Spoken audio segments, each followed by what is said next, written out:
right after my 9-year-old daughter Shelby was born. Hi, Shelby. Within 2 months after my daughter Shelby was born, we got a visit from CPS saying that they got a call that I had a child molester in the home with my daughter and my son, and that they were concerned about the welfare of my children. Good grief. Investigated it, closed it. Okay, but now Shelby is one of your daughters. Now, Abigail. Yeah, Abigail's our 6-year-old. Did anything happen with Abigail as well then, or not? Well, we had a case where we were contacted in 2012 by her other ex-husband, her third ex-husband, who she has 2 children with. So your ex-wife has had multiple marriages by the sound of things. Yes. Oh, yes. Okay. Oh yes, it sounds like. Is she working on number 4 or 5? This is number 4 she's with now, and he contacted us because she's been doing the same things to him. She accused him of molesting the children. She accused him of raping her. She did the same thing to him. She accused him of beating her. She left him for another man, one of his family friends, a friend that he had since he was a young child. And she took the kids, she left him, all kinds of, just a horrendous amount of things. And let me guess that there has been no repercussions upon her. No, he hasn't seen his children in a year. So CPS just, or whoever just takes her side, Yep, even though she has a structure. In Okay. fact, all the CPS cases that have happened since she moved to Houston, he has not gotten any contact from. She got a non-disclosure through the Attorney General. And I guess this Which non-disclosure... was this non-disclosure through Attorney General Greg Abbott or Ken Yes. Paxton? Greg Abbott. Greg Abbott. This Attorney General non-disclosure is meant only, from what I've got from the studies I've done on it, a non-disclosure is done through the Attorney General Child Support Division only to keep disclosure of information. A judge orders it to keep disclosure of information because of a safety issue. She's gotten a Family Violence Act thing against him because of the supposed CPS records. Right. And this is only to keep them from giving any pertinent information as far as address to him. The Child Support Division cannot give her. Now we've gotten it since removed, but over the years it was to keep her address given from them giving it to him. Okay. I got it. Now what you're saying.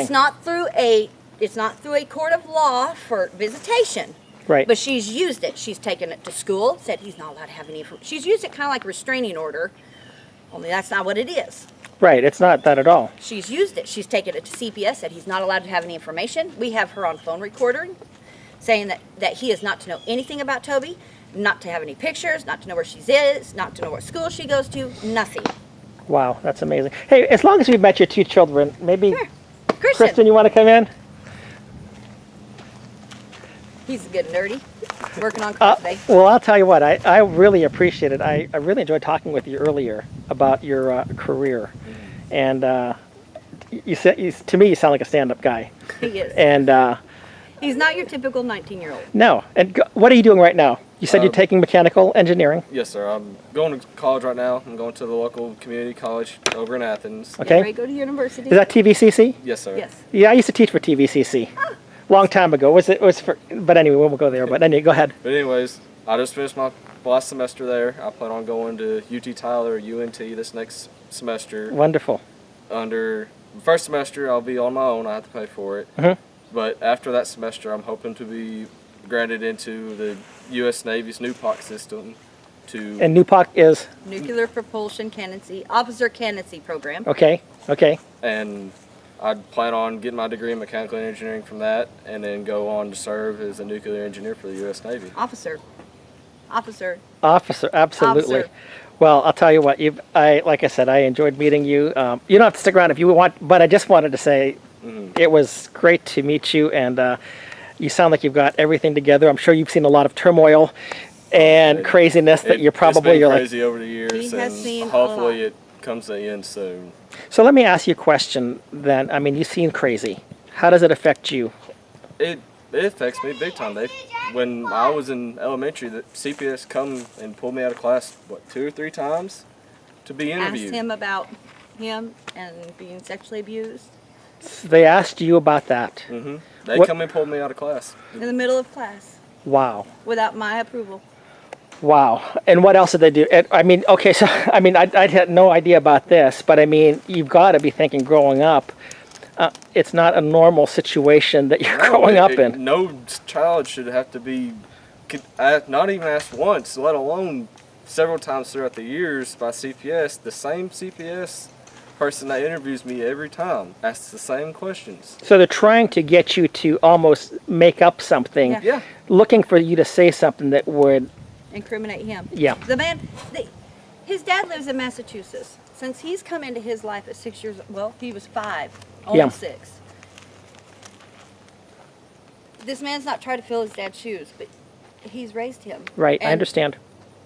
do you want to talk about him, or I mean, do you feel comfortable talking about Michael and his role in your life? Or he's been my father figure since I was little, and I'd look at him not as a stepdad, but as my father. Right, He's been there when I've needed him, and Yeah. there's not a whole lot I can do to repay him for it. yeah, I mean, what more can you ask for? A You man don't to come step into on a his toes. relationship with another woman with a child already there. Majority of them, they treat the kid as someone else.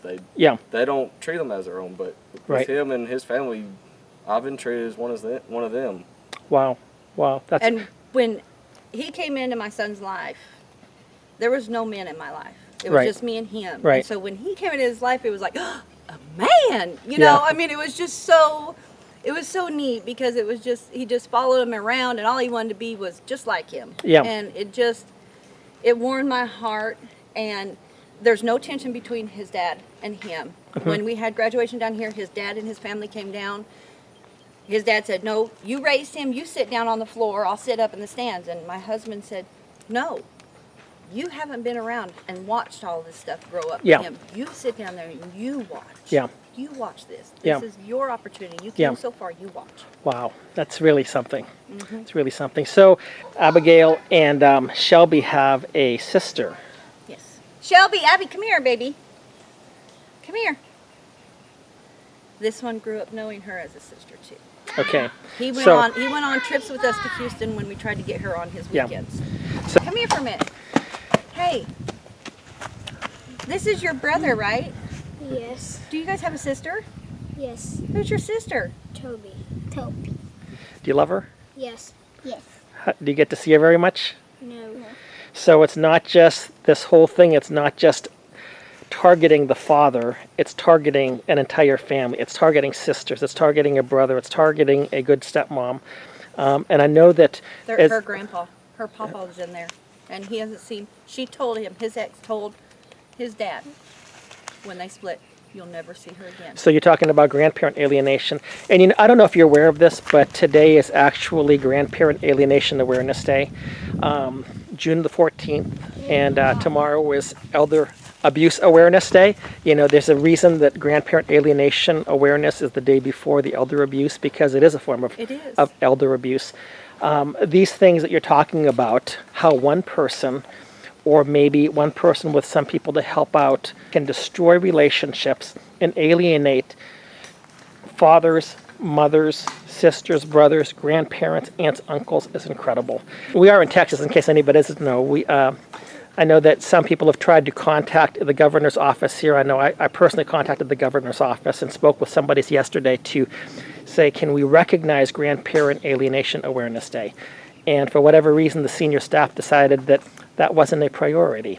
So I don't know if I don't know if there may have been other reasons behind it, but you guys are good people, and your whole family is being destroyed by one individual who's allowed to make up lies. 14 years. Yeah, this is amazing. 14 years she has told his daughter that he abandoned her, that he's an alcoholic, that he's a drug user. I can only imagine. There have been things that I've heard that the stories. She told people that he spent 5 years in prison for molesting his daughter.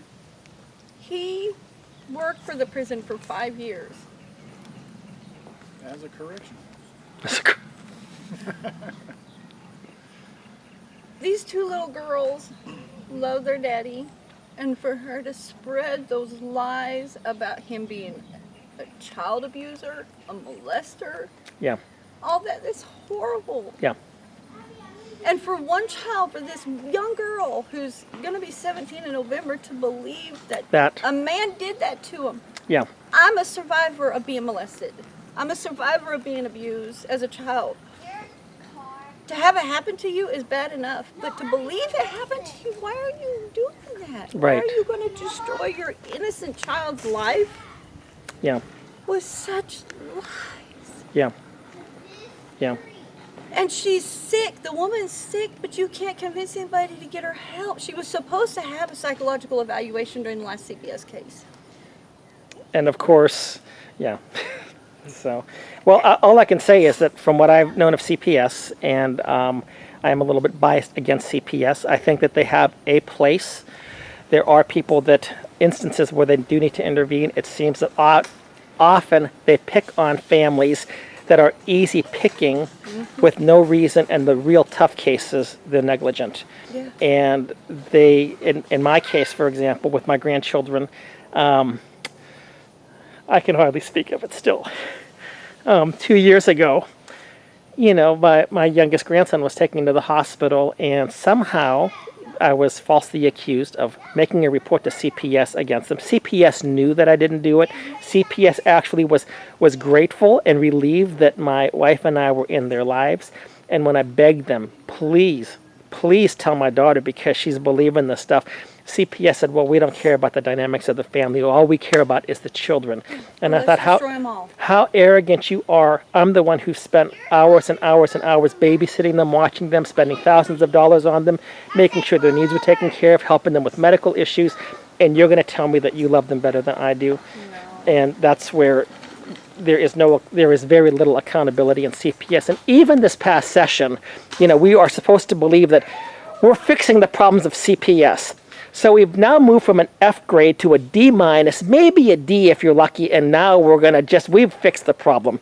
It's nonsense. No, it's not. Yeah. They aren't doing anything. they'll Like never his fix it. case, CPS, we do good in the investigative part. Really good. The investigators are great. They start off great. They hear us. They listen to us. They know the problem. They know mom's the problem. And then as soon as it gets passed on to the next person, beyond the investigators, Right. it falls apart. Yeah, yeah, yeah.